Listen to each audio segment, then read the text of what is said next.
Hello, just before we start this video, just to let you know that I'm uploading a few of them out of sequence, so I have actually completed the 40-40 challenge already, but wanted to make sure that every ride was documented. So here is another video of the 40-40 challenge, which I've completed.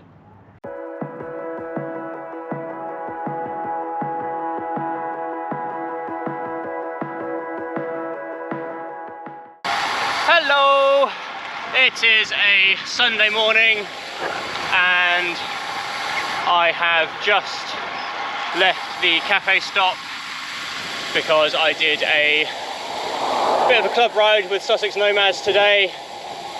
I didn't do any chat in the video before, so I'm actually 50 miles into the ride already. I'm already halfway, and because the Nomads were heading west from Ditchling today, it means that they've all headed back east, back home, because they all live that way. I'm only actually about 10-15 miles from home, but I need to cycle a little over 50 from the cafe to make it a century, and it'll be century number 27, which, if this is the first video you've watched, that won't mean anything to you, so allow me to explain. My name is Adam, and I am currently in the middle of a cycling challenge in which I'm attempting to cycle 40 centuries at the age of 40 years old. That's 40 100-mile rides in 365 days. As I said, this is century number 27. We are in the middle of October now. It is the 12th of October, and we are on track. We're doing well. The theme of this video is the benefits of riding in a group, because I've just been riding in a group and I thought, hey, we've not talked about that.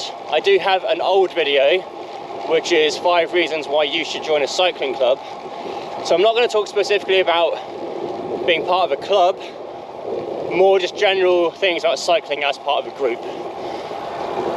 So what I'm going to do is I'm going to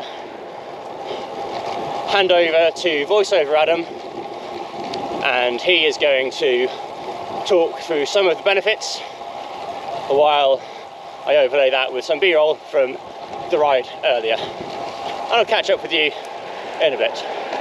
See you soon. First, we'll look at performance benefits. The main benefit is in being able to draft other riders. Drafting essentially means that you get less wind resistance, so you can maintain a good speed for less effort.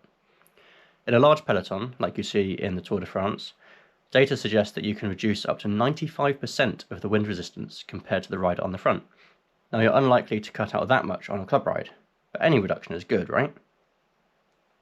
Riding in a group will also improve your bike handling, awareness and confidence. Being able to ride predictably is really important, and by riding with others, you'll start to naturally be more aware of the pace of others and be able to adjust your speed to match theirs. Riding with others can also push you to try things that you wouldn't otherwise do on your own, whether that's a particular route or to push harder on the climbs. When cycling solo, it can be too easy to ease off and not push yourself as far or as hard, but if there's someone else with you who is pulling away on a climb, that might be the motivation you need to find that extra energy to match them. Group rides can also teach you new skills that you couldn't learn or practice on your own, such as being part of a chain gang or simply taking turns on the front and rotating back around to the back of your peloton. Riding with a group is also a good way to benchmark your own progress and to gauge your own fitness against others, or to set new personal goals through the friendly competition of your fellow riders. Next, we have safety and practical benefits. Riding in a group makes you more visible to other road users, and the more visible you are, the less likely you are to have an issue with a motorist who claims they didn't see you when you get another close pass. In the event of a crash or mechanical issue, having other people on your ride with you means that there is someone there who can offer immediate help without having to wait for someone to pass. This becomes even more valuable on the more remote rides. You can also pool your resources so that you aren't having to carry everything yourself. Being able to borrow a pump or a spare inner tube when you've forgotten or used all your spares means that the ride can go on instead of being cut short and having to be rescued. Group rides can also benefit from sharing route knowledge or navigation duties. If you're a new cyclist or riding in an unfamiliar area, It can be a huge advantage to lean on the expertise of locals to ensure you get a great route for your ride. Finally, let's look at the social benefits. Knowing that you have people expecting you on a ride is a great motivator to get out on your bike. Even if the weather is bad, there's something in the shared misery that lessens the impact, I think. Sharing an experience with others is not only great for motivating you to get out, but also gives a great feeling of accomplishment that you can reflect on after the ride. Finally making up that epic climb is great, but it's even sweeter when you can share it with others.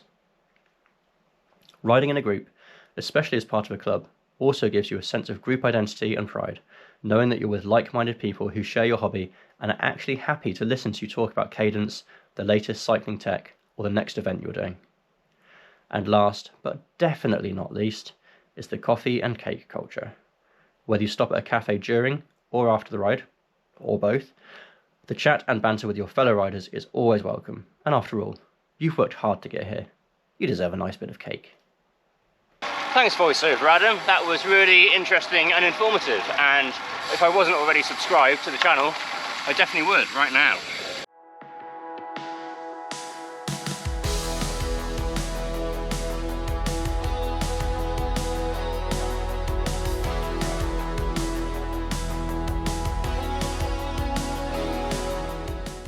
That was cool. Couple of deer just hanging out. Seen about 1,000 pheasants on this ride as well. I've seen more pheasants than cars, which is what you want on a rural bike ride.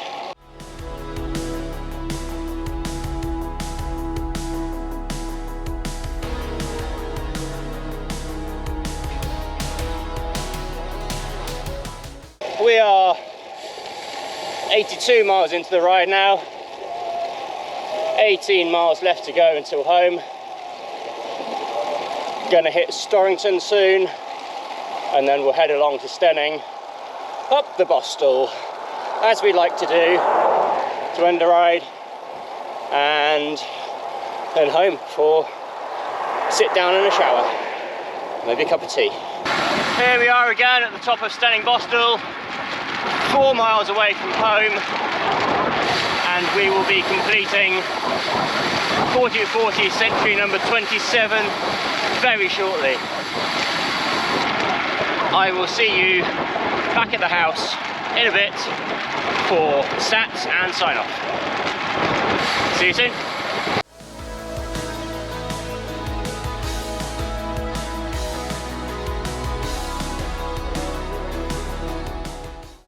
So that's another ride done. 40/40 century number 27 is complete. And yeah, that was a really nice ride. Not too long spent with the Nomads on the group ride, but still getting those benefits that we talked about earlier. So these are the stats of the ride. We covered 100.35 miles with an elevation gain of 6,145 feet, a moving time of 5 hours, 55 minutes and 16 seconds, which gives us an average speed of 16.9 miles per hour. And definitely the fastest section was with the Nomads. So yeah, definitely faster as a group. I hope you learned something from this video and you found it useful. If you did, make sure to let me know. Are there any group benefits that I missed out when I was going through them? Have a wonderful day. Thanks for watching. Like, comment and subscribe. And I will see you in the next video. Goodbye.